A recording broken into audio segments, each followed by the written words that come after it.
अस्सलाम वालेकुम। तो जिस तरह मैंने प्रीवियस रिफ्लेक्स एक्टिविटी की वीडियो में जहाँ तक स्पाइनल रिफ्लेक्सेस तक एक्सप्लेन किया था, अब मैं उससे आगे फर्दर एक्सप्लेन करूँगी। हमने जो है वो एनाटॉमिकल क्लासिफिकेशन तक पढ़ा था। अब हम फिजियोलॉजिकल क्लासिफिकेशन पढ़ेंगे, मतलब कि पर्पस क्या है रिफ्लेक्स एक्टिविटी का। बेसिकली हमारे पास दो तरह के फिजियोलॉजिकल क्लासिफिकेशन के रिफ्लेक्सेस होते हैं। या तो प्रोटेक्टिव रिफ्लेक्सेस होते हैं जिनको फ्लेक्सर रिफ्लेक्सेस भी बोलते हैं, या तो एंटी ग्रेविटी रिफ्लेक्सेस होते हैं जिनको एक्सटेंसर रिफ्लेक्सेस भी बोलते हैं। प्रोटेक्टिव रिफ्लेक्सेस क्या होते हैं? बेसिकली प्रोटेक्टिव रिफ्लेक्सेस, और इनको फ्लेक्सर रिफ्लेक्सेस भी कहते हैं। प्रोटेक्टिव रिफ्लेक्सेस जो होते हैं वो रिफ्लेक्सेस होते हैं जो अपनी बॉडी को किसी पेनफुल या हार्मफुल स्टिमुलस से जो है वो प्रोटेक्ट करते हैं। जो ये रिफ्लेक्सेस होते हैं इन्हें विथड्रॉवल रिफ्लेक्स भी कहते हैं या फ्लेक्सर रिफ्लेक्स भी कहते हैं। इन्हें फ्लेक्सर रिफ्लेक्स इसलिए कहते हैं क्योंकि जब ये विथड्रॉवल रिफ्लेक्स हो रहा होता है तो हमारी मसल्स फ्लेक्स हो रहे होते हैं, शॉर्टनिंग में जा रहे होते हैं। फॉर एग्जांपल हम देखें कि जो हमने पहले एग्जांपल ली कि अगर हम किसी हॉट ऑब्जेक्ट को टच करते हैं तो हम अपना हाथ पीछे करते हैं तो हमारी एल्बो बेंड होती है, बेसिकली एल्बो हमारी फ्लेक्स होती है। तो ये प्रोटेक्टिव रिफ्लेक्स था जो हमने अपना हाथ पीछे किया। और हमारा जब हमने हाथ पीछे किया तो अब हम जरा उसके मूवमेंट को देखें, उसकी एनाटमी को देखें, तो वो हमारे पास जो उसकी हम काइनेजियोलॉजी को देखें तो वो हमारे पास फ्लेक्सर है। ठीक है, वो एक फ्लेक्सर हमारे पास रिफ्लेक्स आ जाएगा। अब नोसिसेप्टिक स्टिमुलाई क्या होता है? नोसिसेप्टर्स होते हैं जो कि पेन सेंसिटिव रिसेप्टर्स होते हैं, वो पेन को सेंस करते हैं। और ये विड्रॉवल रिफ्लेक्स इसलिए हम इसे कहते हैं क्योंकि हम एक ऑब्जेक्ट से, एक ऐसी चीज से फौरन अपने आप को विड्रॉ करते हैं। देन हमारे पास आ जाते हैं एंटी ग्रेविटी रिफ्लेक्सेस या extension reflexes. Anti gravity reflexes वो रिफ्लेक्सेस होते हैं जो बॉडी को ग्रेविटेशनल फोर्स के अगेंस्ट प्रोटेक्ट करते हैं। ठीक है, अब ग्रेविटेशनल फोर्स क्योंकि जो है वो ऑफ कोर्स जो है वो ग्रेविटी है। ठीक है, ये रिफ्लेक्सेस जो होंगे इन्हें एक्सटेंसर रिफ्लेक्सेस इसलिए कहेंगे बिकॉज ग्रेविटी की वजह से एक्सटेंसर मसल्स कॉन्ट्रैक्ट होते हैं जब ये रिजल्ट्स हो रहे होते हैं। ठीक है, जब ये रिफ्लेक्सेस हो रहे होते हैं जॉइंट्स में। ठीक है, अब अगर जिस तरह हम मूव कर रहे होते हैं तो ग्रेविटी सबसे ज्यादा, हम चल फिर रहे होते हैं, हम खड़े होते हैं, ग्रेविटी सबसे ज्यादा कहाँ होती है? हमारी लेग्स में। अपर लिम्ब में ग्रेविटी नहीं होती, लोअर लिम्ब में ज्यादा ग्रेविटी होती है। इस वजह से लोअर लिम्ब के जॉइंट्स भी ऐसे डिवेलप होते हैं कि वो ज्यादा ग्रेविटी को सस्टेन कर सके। और इसके लोअर लिम्ब के मसल्स भी ज्यादा पावरफुल होते हैं कि वो पूरी बॉडी का वेट भी सपोर्ट करते हैं, एंड देन वो ग्रेविटी के अगेंस्ट भी जो है वो वर्क करते हैं। तो हमारे पास फिजियोलॉजिकल क्लासिफिकेशन में दो तरह हो गई कि एक तो प्रोटेक्टिव रिफ्लेक्सेस थे जिनको विड्रॉवल रिफ्लेक्स बोलते हैं, इन्हें फ्लेक्सर रिफ्लेक्सेस भी बोलते हैं। एक एंटी ग्रेविटी रिफ्लेक्सेस थे जिनको एक्सटेंसर रिफ्लेक्सेस भी बोलते हैं। देन हम आ जाते हैं कि नंबर ऑफ साइनैप्स पे। नंबर ऑफ साइनैप्स पे हमारे अगर हम देखें तो हम एक मोनोसाइनेप्टिक रिफ्लेक्सेस है, एक पॉलीसाइनेप्टिक रिफ्लेक्सेस है।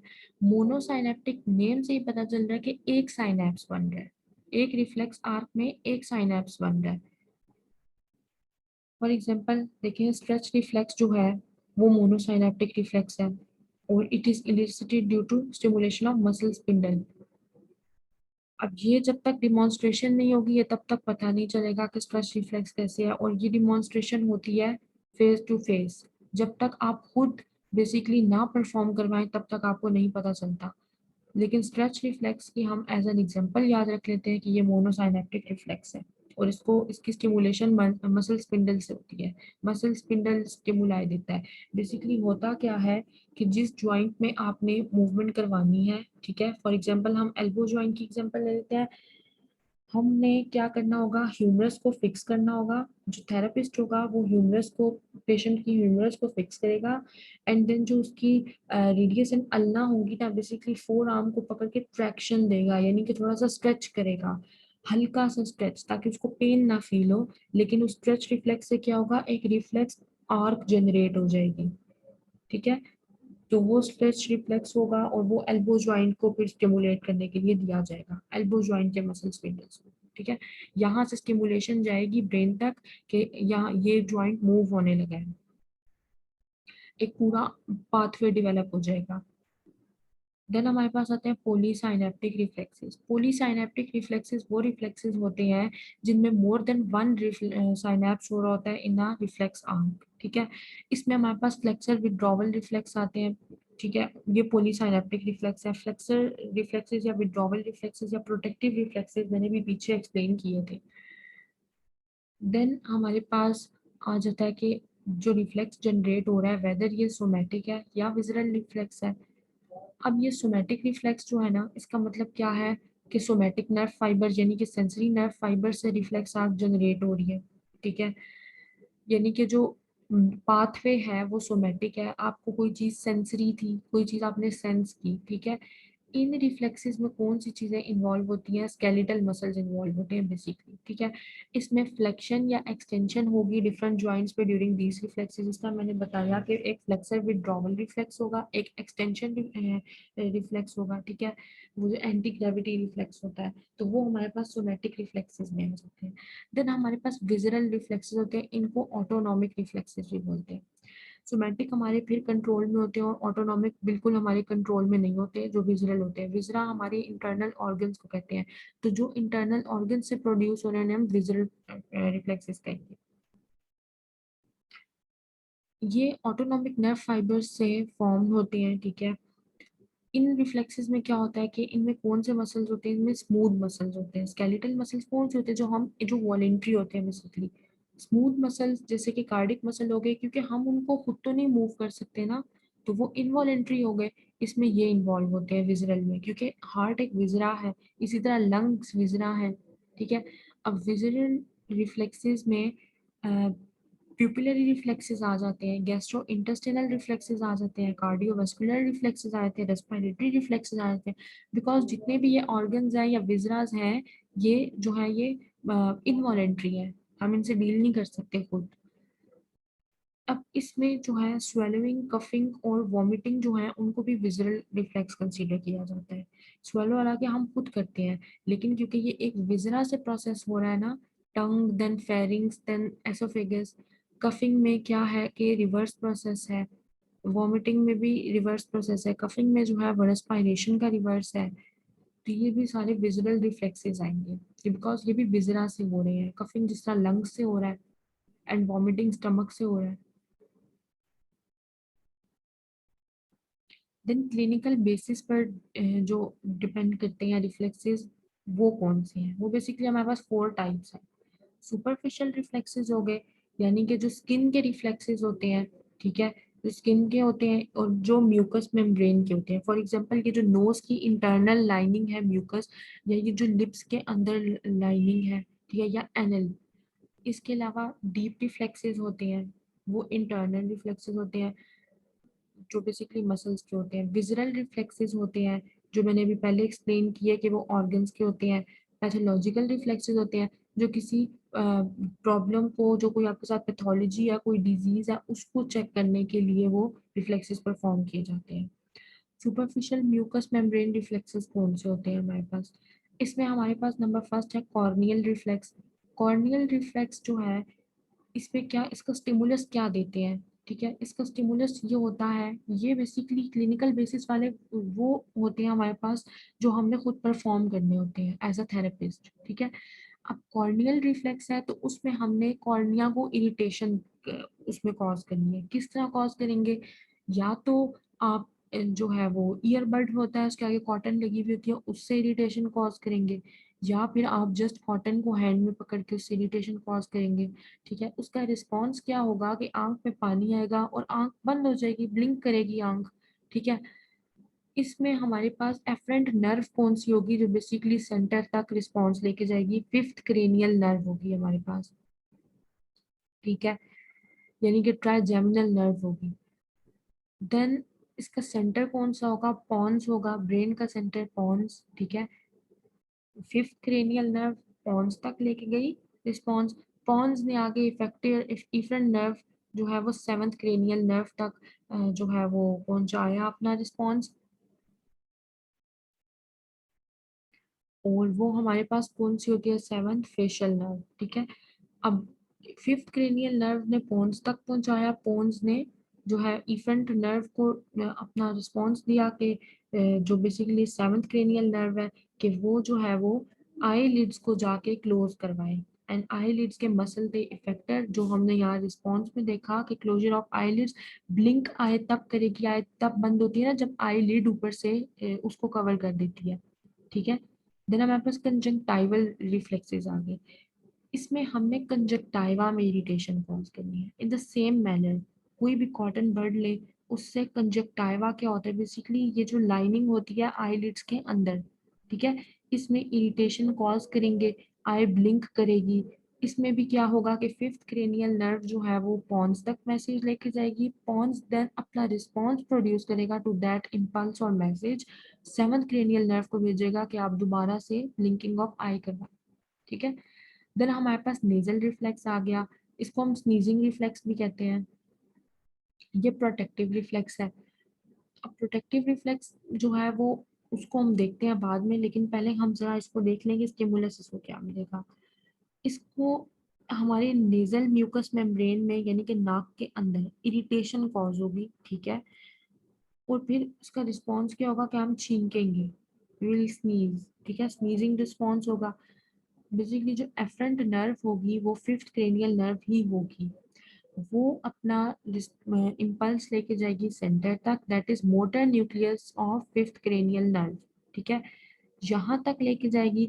देन सेंटर जो है वो इफरेंट नर्व को रिस्पॉन्ड करेगा कि आपने टेंथ क्रेनियल नर्व और अपर सर्वाइकल नर्व जो है इफरेंट नर्व, आपने जो है वो रिस्पॉन्स क्रिएट करना है स्नीजिंग का, ठीक है। अब अगर हम इसका प्रोटेक्टिव मैकेनिज्म चेक करें तो हमारे नाक के अंदर इरिटेशन 100 चीज़ों से हो सकती है, ठीक है। अब एक तो डीएनएस होता है, डिविएटेड नेजल सेप्टम, वो मैकेनिकल ब्लॉकेज कॉज कर देता है, ठीक है। इसके अलावा अगर हम मिर्चें हमारे सामने हो, ब्लैक पेपर बेसिकली, तो अगर हम वो इनहेल करेंगे तो वो हमारे नेजल मेम्ब्रेन में, म्यूकस मेम्ब्रेन में सॉरी, कॉज करेगी इरिटेशन, ठीक है, ये प्रोटेक्टिव होगा। वो इरिटेशन कॉज करेगी, वो लंग्स तक जब जाएगी तो फिर या वो नोज में ही रह जाएगी या वो लंग्स में चली जाएगी।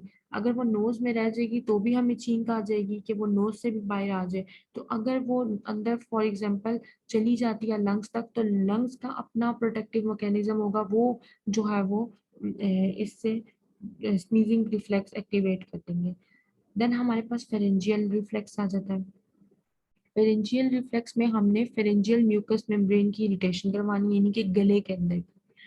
इसमें क्या होगा कि रेचिंग और गैगिंग होगा, ओपनिंग ऑफ माउथ, मतलब कि जिसको कहते हैं कि नौजिया होना, वो होगा। एंड देन अजीब सी एक फीलिंग होती है, इरिटेशन होती है, वो होगी इसका रिस्पॉन्स। एफरेंट नर्व इसमें हमारे पास जो है वो नाइन्थ क्रेनियल नर्व होगी, और centre nuclei of cranial nerve tenth cranial nerve होगा, and efferent nerve tenth cranial nerve होगी। इसी तरह एफरेंट नर्व जो थी उसने सेंटर तक रिस्पॉन्स पहुंचाया, सेंटर ने इफरेंट नर्व को कहा कि अब तुम ये रिस्पॉन्स प्रोड्यूस करो रेचिंग एंड गैगिंग का। Then vulvar reflex. Vulvar reflex क्या होगा कि बेसिकली जो वल्वा है, वल्वा में अपने गले में जो वल्वा है इसमें इरिटेशन होगी, ठीक है। अब अगर हमने खुद इरिटेशन कॉज करनी है तो वही हम कॉटन बड से करेंगे, ठीक है। तो रिस्पॉन्स क्या होगा कि वल्वा जो है वो ऊपर की तरफ उठ जाएगा। वल्वा बेसिकली जिसको अब हम बचपन में तो गले की घंटी कहते थे, वो जो हमारे बेसिकली टॉन्सिल्स के साथ होता है, दैट इज वल्वा। उसमें इरिटेशन होगी तो बल्वा ऊपर की तरफ रेज हो जाएगा। और इसमें एफरेंट नर्व हमारे पास नाइन क्रेनियल नर्व होगी, centre nuclei of tenth cranial nerve होगा, efferent nerve tenth cranial nerve होगी। देन हमारे पास कुटेनियस रिफ्लेक्सेस या स्किन रिफ्लेक्सेस आ जाते हैं। इसमें हमारे पास रिफ्लेक्सेस कौन कौन से हैं, स्कैपुलर रिफ्लेक्स। आपने बेसिकली इंटरस्कैपुलर स्पेस, जो कि दो स्कैपुला स्कैपुला बोन्स के दरमियान में जो स्पेस है, दोनों स्कैपुला बोन्स के मीडियल बॉर्डर के दरमियान में जो स्पेस होती है, यानी कि जहाँ पर हमारी ये स्पाइन लाई करती है, हम देख ले सर्वाइकल स्पाइन C7 और देन थोरेसिक स्पाइन आ जाती है। थोरेसिक स्पाइन वाले एरिया में बिटवीन टू स्कैपुलास हमने इरिटेशन कॉज करेंगे, ठीक है। देन उसका रिस्पॉन्स क्या होगा कि दोनों स्कैपुला कॉन्ट्रैक्ट होंगे और जो है वो स्कैपुला एक दूसरे की तरफ ड्रॉ होंगे। फॉर एग्जांपल हल्का सा अगर कोई कॉटन से टच करे तो जो है एक फीलिंग होती है, तो आप फौरन से अपने दोनों आर्म्स को पीछे कर लेते हैं, आपके दोनों स्कैपुला एक दूसरे के साथ इन कांटेक्ट आ जाते हैं, कॉन्ट्रैक्ट होते हैं आपके स्कैपुलर मसल्स। इसका जो सेंटर है या जो स्पाइनल सेगमेंट इसमें इन्वॉल्व है वो cervical vertebra 5 to cervical vertebra sorry thoracic vertebra 1 है, C5 टू T1 है। देन हमारे पास अपर एब्डोमिनल रिफ्लेक्स आ गया। अपर एब्डोमिनल रिफ्लेक्स में क्या होगा, एब्डोमिनल वॉल में स्ट्रोकिंग होगी बिलो द कोस्टल मार्जिन, ठीक है। तो इसका रिस्पॉन्स क्या होगा कि जिस साइड पर स्ट्रोक कॉज होगा ना, उसी साइड पर ही यानी कि इप्सीलेटरल साइड पर ही उसी इप्सीलेटरल कॉन्ट्रैक्शन होगी एब्डोमिनल मसल्स की, यानी कि सेम साइड पर जहाँ पर स्ट्रोक कॉज हुआ था उसी जगह एब्डोमिनल मसल्स कॉन्ट्रैक्ट करेंगे और अम्बिलिकस जो है वो मूव होगा towards the side of stroke, ठीक है। ये हमारे पास सेंटर इसमें इन्वॉल्व है T6 to T9। Lower abdominal reflex में देखें तो इसमें एब्डोमिनल वॉल को स्ट्रोक किया जाएगा at umbilical and iliac level. Upper में हमारे पास जो है वो एब्डोमिनल वॉल को स्ट्रोक किया गया था बिलो द कॉस्टल मार्जिन, ठीक है, यानी कि जहाँ पर हमारे रिब्स खत्म हो रहे थे। एंड लोअर एब्डोमिनल रिफ्लेक्स में जो है वो एब्डोमिनल वॉल पे मतलब अम्बिलिकस के लेवल पे एंड इलियक लेवल तक, ठीक है, यहाँ तक जो है वो यहाँ हम स्टिमुलस कॉज करेंगे। रिस्पॉन्स उसका क्या होगा, वही ipsilateral contraction of abdominal muscles and movement of umbilicus towards the site of stroke। इसमें T10 to T12 इन्वॉल्व होंगी। देन क्रिस्मेटेरिक रिफ्लेक्स, इसमें क्या होता है कि जो upper and inner aspect of thigh होता है, ठीक है, बेसिकली जो बिल्कुल हमारे पास फीमर जहाँ से कनेक्ट हो रही है, जैसे बिल्कुल नीचे जहाँ पर हमारे पास थाई स्टार्ट हो रही होती है, वो उसका जो इनर एस्पेक्ट होता है, जो दो टांगों के जो बिल्कुल अंदर की तरफ होता है, यहाँ पर जो है इनर एस्पेक्ट ऑफ थाई पे या मीडियल एस्पेक्ट ऑफ थाई भी इसे बोलते हैं, इस पे अगर कोई स्ट्रोक कॉज हो तो इसका क्या रिस्पॉन्स होगा कि टेस्टिकल्स एलिवेट हो जाएंगी, ठीक है। एंड इसमें स्पाइनल सेगमेंट्स कौन से इन्वॉल्व होंगे, L1 एंड L2। देन हमारे पास ग्लूटियल रिफ्लेक्स आ जाता है। ग्लूटियल रिफ्लेक्स में अगर ग्लूटाई मसल्स के ऊपर जो स्किन है वो स्ट्रोक की जाए, यानी कि जो बैक ऑफ द हिप जो हमारे पास मसल्स हैं, बेसिकली हिप पर जो हमारे पास मसल्स हैं, वो जब उनको स्ट्रोक किया जाएगा तो वो कॉन्ट्रैक्ट कर जाएंगे। इसमें हमारे पास L4 to S1 and S2 segments involve है। देन प्लांटर रिफ्लेक्स, अगर अब प्लांटर रिफ्लेक्स में क्या होता है कि जो सोल होता है पाँव का उसको स्ट्रोक किया जाए तो क्या होगा कि जो टोज है वो एडक्ट हो जाएंगे और वो प्लांटर फ्लेक्शन में आ जाएंगे, ठीक है। इसमें L5 to S2 इन्वॉल्व है। देन बल्बो कवर्नस रिफ्लेक्स आ गया। जो ग्लांस पेनिस होती है अगर उसके डॉर्सम के ऊपर स्ट्रोक किया जाए, ठीक है, तो बल्बो कवर्नस की कॉन्ट्रैक्शन होगी, बल्बो कवर्नस कैनाल की, ठीक है। इसमें हमारे पास स्पाइनल सेगमेंट्स इन्वॉल्व हैं S3 S4। एनल रिफ्लेक्स आ जाता है। इसमें प्री एनल रीजन को स्ट्रोक किया जाए, ठीक है, जो बेसिकली म्यूकस मेम्ब्रेन ही होती है, लेकिन उसमें वो स्किन रिफ्लेक्सेस में काउंट होती है, तो उसमें एनल स्फिंक्टर जो है वो कॉन्ट्रैक्ट हो जाता है और जो स्पाइनल सेगमेंट्स है S4 और S5 वो बेसिकली सेंटर होंगे। देन हमारे पास डीप रिफ्लेक्सेस आ जाते हैं। डीप रिफ्लेक्सेस में हमने बात की थी वो जो मसल्स के रिफ्लेक्सेस होते हैं, ठीक है, फॉर एग्जांपल जॉ जर्क। अच्छा, ये जो डीप रिफ्लेक्सेस होते हैं ना, इन्हें हम जो है वो ट्यूनिंग फोर्क और रबर पैड से बेसिकली इनको हम देख सकते हैं कि अगर हम बेसिकली जो हमारे पास रबर हैमर होता है वो हम उससे ये स्टिमुलेट करते हैं, ठीक है। स्टिमुलस क्या होगा कि आपने मिडल ऑफ चिन को बेसिकली जॉ ड्रॉप करना है, आपने लोअर जॉ बिल्कुल ढीला छोड़ देना है। देन आपका माउथ स्लाइड ओपन होगा, ठीक है। आपने जो है मिडल ऑफ द चिन के ऊपर हैमर से टैप करना है, तो रिस्पॉन्स क्या होगा कि माउथ एकदम से क्लोज हो जाएगा। इसका सेंटर क्या है, पॉन्स और फिफ्थ क्रेनियल नर्व बेसिकली, ठीक है। Then bicep jerk, biceps muscle के ऊपर जो है उस पे परकशन करनी है उसी तरह उसी हैमर से, ठीक है। तो अब आपने उसका प्रोसीजर क्या है कि आर्म बिल्कुल ढीली छोड़ देनी है पेशेंट ने, ठीक है। थेरेपिस्ट ने आर्म को हल्का सा सपोर्ट करना है, बाइसेप मसल को पैल्पेट करना है, ठीक है। क्यूबिटल फोसा से 1 inch above bicep muscle palpate होगा। देन जो है वो बेसिकली रेडियस से अबव, एंड देन वहां पर आपने उसको करना है, उसमें परकशन देनी है और फोर आर्म फ्लेक्स हो जाएगी और इसमें C5 और C6 सेंटर होंगे। ट्राइसेप जर्क में क्या होगा कि percussion of tricep tendon, basically olecranon process से ऊपर 1 सेंटीमीटर अबव जो है, बेसिकली 1 थंब अबव भी जिसे कहते हैं, यहाँ पर परकशन देनी है और रिस्पॉन्स क्या होगा कि फोर आर्म एक्सटेंड हो जाएगी। C6 to C8 spinal segments involve है जो इसका सेंटर है। सुपिनेटर जर्क होगी या रेडियल पेरियोस्टियल रिफ्लेक्स भी इसे बोलते हैं। इसमें जो हमारे पास distal end of styloid process of radius, basically जो रेडियस के स्टाइलाइट प्रोसेस के ऊपर जो टेंडन है उसको हमने जो है वो जर्क देनी है, ठीक है। तो इसका रिस्पॉन्स क्या होगा कि आर्म सुपिनेट करेगी और उसमें फ्लेक्शन कॉज होगी फोर आर्म में, ठीक है। इसमें C7 और C8 इन्वॉल्व है। रिस्ट टेंडन और फिंगर फ्लेक्शन रिफ्लेक्स, रिस्ट के जो टेंडन्स होंगे ना उनको आपने इसी तरह जो है जर्क देनी है। देन क्या होगा कि कोरिस्पॉन्डिंग फिंगर जिस जगह पर आपने जर्क दी थी ना, अ, उस वो फिंगर फ्लेक्स करेगी। C8 to T1 इसमें इन्वॉल्व है।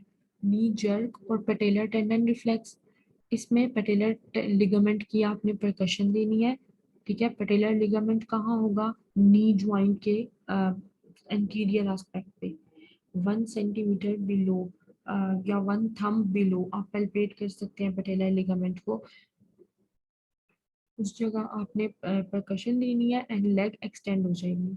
इसमें L2 to L4 इन्वॉल्व होगा। देन एंकल जर्क और एक्िलिस टेंडन रिफ्लेक्स होता है। इसमें क्या होता है कि एक्िलिस टेंडन जो होता है या जो एंकल का लिगामेंट है बैक साइड का, इसको आपने परकशन इस पर देनी है, स्ट्रोक कॉज करना है और रिस्पॉन्स क्या होगा कि प्लांटर फ्लेक्शन होगी फुट की। L5 to S2 इसमें सेगमेंट्स इन्वॉल्व है। देन हमारे पास आ जाते हैं विजुअल रिफ्लेक्सेस। विजुअल रिफ्लेक्सेस में हमारे पास प्यूपिलरी रिफ्लेक्सेस भी होते हैं जिसमें प्यूपिल का साइज चेंज हो रहा होता है, ठीक है। इसमें हमारे पास लाइट रिफ्लेक्स आ जाता है, एकोमोडेशन रिफ्लेक्स आ जाता है, सीलियोस्पाइनल रिफ्लेक्स आ जाता है। देन हमारे पास विजुअल रिफ्लेक्सेस में सेकंड वन है ऑक्यूलोकॉर्डिक रिफ्लेक्स, कैरोटिड साइनस रिफ्लेक्स भी इसी में आता है, ठीक है, विजुअल रिफ्लेक्सेस में। अब प्यूपिलरी रिफ्लेक्सेस में हमारे पास जो लाइट रिफ्लेक्स है ये क्या है, जब हमारी रेटिना में बेसिकली लाइट फ्लैश की जाएगी या लाइट फॉल करवाई जाएगी तो प्यूपिल जो है वो कॉन्स्ट्रिक्ट करेंगे, ठीक है, वो कॉन्ट्रैक्ट हो जाएंगे। यह एक लाइट रिफ्लेक्स होगा जिस तरह हमने पहले भी डिस्कस किया था। इसकी दो टाइप्स होती है, या तो डायरेक्ट लाइट रिफ्लेक्स होगा या इनडायरेक्ट और कंसेंसुअल लाइट रिफ्लेक्स होगा। डायरेक्ट लाइट रिफ्लेक्स क्या होगा कि जिस आई में लाइट आपने जो है वो लगाई है, स्टिमुलेट हुई है जो आंख, सिर्फ उसी आंख पे प्यूपिल कॉन्स्ट्रिक्ट हो रहा है, ठीक है। इनडायरेक्ट क्या होगा या कंसेंसुअल क्या होगा कि अगर आपने एक आंख में लगाई है और दोनों आंख में प्यूपिल जो है वो कॉन्स्ट्रिक्ट हो रहा है। देन एक्यूमुलेशन रिफ्लेक्स आ गया। एक्यूमुलेशन रिफ्लेक्स जो होता है ये बेसिकली वो रिफ्लेक्स होता है while eyes are fixed on a distant object, आपका जो ऑब्जेक्ट है वो एटलीस्ट जो है वो 30 सेंटीमीटर जो है वो डिस्टेंस पर होना चाहिए।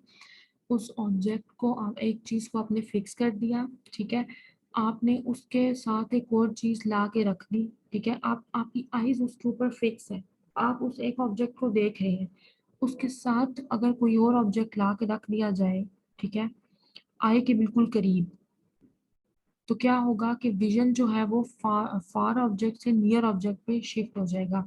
या तो फिर क्या होगा कि अगर आप, ये एक और तरीके से भी परफॉर्म हो सकता है, आप अपनी फिंगर या कोई और ऑब्जेक्ट सामने रखें एंड देन आप उस पे पेशेंट की आईज को फिक्सेट करवाएं।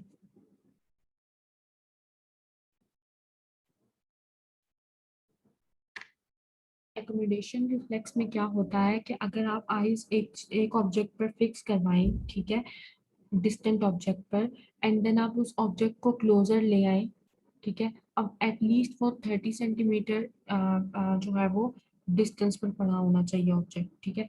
अब वो ऑब्जेक्ट पेशेंट के करीब लेकर आए तो जो विजन है वो फार ऑब्जेक्ट से नियर पर शिफ्ट करेगा। या फिर इसका सेकंड स्टेप क्या होता है कि आप एक ऑब्जेक्ट फार ऑब्जेक्ट पर पेशेंट की जो है वो आईज को फिक्स कर देंगे कि आपने उसको देखना है, एंड देन आप वैसा ही या कोई और ऑब्जेक्ट पेशेंट के बिल्कुल आईज के सामने ला के रखते हैं, ठीक है, तो उसका तब भी जो विजन है वो फार से नियर पे शिफ्ट हो जाएगा। इसमें जो है वो चेंजेस क्या आते हैं कि इसमें प्यूपिल कॉन्स्ट्रिक्ट करते हैं, आई बॉल्स कन्वर्ज करती हैं, दैट इज वो दोनों दोनों आई बॉल्स मीडियली रोटेट होती हैं, ठीक है, एडक्ट होती हैं, और anterior curvature of lens increase हो रहा होता है, ठीक है। देन हमारे पास आए थे सीलियोस्पाइनल रिफ्लेक्स। सीलियोस्पाइनल रिफ्लेक्स वो रिफ्लेक्स होते हैं जिसमें प्यूपिल की डायलेशन कॉज होती है due to stimulation of skin over the neck, ठीक है। अब आप अगर पेन अप्लाई करें नेक के ऊपर, फेस के ऊपर, या अपर ट्रंक के ऊपर, अपर एक्सट्रीमिटीज के ऊपर भी इवन, तो इसमें क्या होगा कि आपके प्यूपिल डायलेट करेंगे, बेसिकली स्पेसिफिकली ओवर नेक। देन हमारे पास ऑक्यूलोकार्डिक रिफ्लेक्स आ जाता है। ऑक्यूलोकार्डिक रिफ्लेक्स एक ऐसा रिफ्लेक्स है जो कि आईज को हार्ट के साथ लिंक करता है। अगर आईज के अंदर प्रेशर अप्लाई किया जाए आई बॉल्स के ऊपर तो हार्ट रेट डिक्रीज होगा, ब्रेडिकार्डिया होगा, ठीक है। जिस तरह के ये इस पिक्चर में दिखाया गया, ये तो एक वेट परफॉर्म कर रहा है एक पेट के ऊपर, ठीक है। इसकी इसी तरह आई बॉल्स के ऊपर अगर प्रेशर दिया जाए तो हार्ट रेट डिक्रीज हो जाता है, और वो इतना डिक्रीज भी हो जाता है कि बंदा फोत भी हो सकता है। देन हमारे पास आ जाता है carotid sinus reflex. Carotid sinus reflex में क्या होता है कि हार्ट रेट डिक्रीज हो रहा होता है, ठीक है, और ब्लड प्रेशर जो होता है, जो कि बेसिकली कैरोटिड साइनस के ऊपर प्रेशर से आ रहा था इन द नेक, अगर आपने कोई टाइट कॉलर पहना हुआ था उसकी वजह से, ठीक है, तो वो ब्लड प्रेशर और हार्ट रेट डिक्रीज होगा, ठीक है। अब आईसीयू के जो पेशेंट्स होते हैं जिनमें बार बार हार्ट रेट इंक्रीज हो रहा होता है, सुप्रा वेंट्रिकुलर टैकीकार्डिया के बेसिकली जो पेशेंट होते हैं, उनमें कैरोटिड साइनस मसाज दिया जाता है। बेसिकली कैरोटिड साइनस के ऊपर फिजियोथेरेपिस्ट मसाज करता है ताकि हार्ट रेट जो है वो डिक्रीज हो और ब्लड प्रेशर भी डिक्रीज हो, ताकि सुप्रा वेंट्रिकुलर टैकीकार्डिया जो है वो खत्म हो जाए, टर्मिनेट हो जाए। देन हमारे पास पैथोलॉजिकल रिफ्लेक्सेस आते हैं।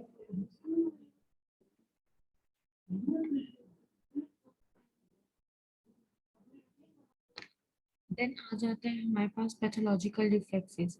पैथोलॉजिकल रिफ्लेक्सेस में हमारे पास बेबिनिस्की साइन होता है, या बेबिनिस्की रिफ्लेक्स भी इसे बोलते हैं, एंड क्लोनस होता है, एंड पेंडुलर मूवमेंट्स होती हैं। बेबिन्स्की साइन क्या होता है कि ये बेसिकली नॉर्मल प्लांटर रिफ्लेक्स होता है, ठीक है। अगर जो है वो सोल के ऊपर स्क्रैच कॉज किया जाए, बेसिकली किस तरह हील से ना आउटर एज से, जो पाँव का आउटर एज होता है सोल का, उसके ऊपर जो है वो हील से लेकर अपने फिंगर्स तक और देन मीडियली लाया जाए एट उसको स्क्रैच को, आप किसी शार्प चीज से उसे स्क्रैच करते हैं, ठीक है, तो आपके जो फुट में प्लांटर फ्लेक्शन हो रही होती है और एडक्शन में, ओ सॉरी टोज में एडक्शन हो रही होती है। अब बबिलिस्की साइन जो होता है, इसमें जो है बाकी सब तो जो है प्लांटर फ्लेक्शन हो रही होती है फुट की, लेकिन जो ग्रेट टो होता है, ठीक है, उसमें डॉर्सी फ्लेक्शन हो रही होती है, और अदर जो हमारे पास टोज होते हैं उनमें फैनिंग हो रही होती है। अगर इस तरह हो रहा हो तो ये हमारे पास अपर मोटर न्यूरॉन लीजन का साइन है, ठीक है, कि जो upper motor higher centre neuron जो थे उनमें कोई लीजन हो गई है, उनमें कोई जो है वो पैथोलॉजी हो गई है। नॉर्मल क्या होता है कि टोज जो है वो एडक्ट हो रहे होते हैं और फुट जो है वो प्लांटर फ्लेक्शन में होता है। लेकिन एबनॉर्मल बबिनिस्की साइन क्या होता है कि ग्रेट टो डॉर्सी फ्लेक्शन में चला जाता है और अदर टोज जो है वो फैन शेप में हो जाते हैं। क्लोनस क्या है? क्लोनस एक series of rapid and repeated involuntary jerky movements है, ठीक है। आपके कंट्रोल में नहीं है लेकिन वो मूवमेंट्स हो रही हैं, ठीक है। अब ये होती है, ये बेसिकली डीप रिफ्लेक्स को जब एलिसिट करते हैं ये तब हो जाती है, ठीक है। इसमें जो होता है वो डीप रिफ्लेक्सेस में अगर मसल्स में हाइपरटोनिसिटी हो, ठीक है, तब ये होती हैं। अगर उनमें उनकी टोन बहुत ज़्यादा हुई भी हो, स्पास्टिक हो, पायरामिडल ट्रैक्ट लीजन का ये साइन है, ठीक है। अब क्लोनस जो है वो काफ मसल्स में भी देखी जा सकती है जब हम या जब बेसिकली एंकल क्लोनस होती है, ठीक है। क्वाड्रिसेप्स जो है वो पटेलर क्लोनस प्रोड्यूस करते हैं। अगर हम काफ मसल्स को जो है वो जर्क देते हैं तो एंकल क्लोनस प्रोड्यूस होती है, तो फिर वो पायरामिडल ट्रैक्ट लीजन का साइन है, ठीक है। अब हम पैथोलॉजिकल रिफ्लेक्सेस पढ़ते हैं, क्योंकि तो मैंने पहले भी बताया था कि इसमें वो होंगे जो लीजन से रिलेटेड होंगे, पैथोलॉजी से रिलेटेड होंगे, ठीक है। देन पेंडुलर मूवमेंट्स आती है। पेंडुलर मूवमेंट्स जो होती है ये स्लो ऑसिलेटरी मूवमेंट्स होती हैं, ठीक है। इसमें मतलब ब्रिस्क मूवमेंट्स या फास्ट मूवमेंट्स नहीं होती, ये स्लो और ऑसिलेटरी मूवमेंट्स होती है, मतलब आगे पीछे टू एंड फ्रो मूवमेंट हो रही होती है, ठीक है। अब ये कब होगा? जब आप किसी टेंडन को जर्क करेंगे तो बस ये मूवमेंट डेवलप हो जाएगी। नॉर्मल कंडीशंस में क्या होता है कि जब एक दफ़ा एक्सटेंशन होती है तो लेग फिर वापस जो है वो रेस्टिंग पोजीशन पर इमीडिएटली आ जाती है। लेकिन अगर सेरिबेलर लीजन है तो जो लेग है वो फॉरवर्ड और बैकवर्ड या टू एंड फ्रो स्विंग करती रहेगी सेवरल टाइम्स जब हम नी को जर्क करेंगे, ठीक है। वो रेस्ट पर आने से पहले तो वो to and fro pendular movement में मूव करती रहेगी। यहाँ हमारा आज का टॉपिक खत्म हुआ, रिफ्लेक्स। अब इसमें पार्ट ए भी है और पार्ट बी भी है, और काइंडली दोनों पार्ट्स एक दफ़ा आप रिवीजन के लिए चेक कर लीजिए, ताकि जो है वो आपको अंदाज़ा हो जाए कि हमने क्या क्या इन सब में समराइज किया था। This is the basic outline. I am once again sharing it. Thank you so much. अल्लाह हाफिज़।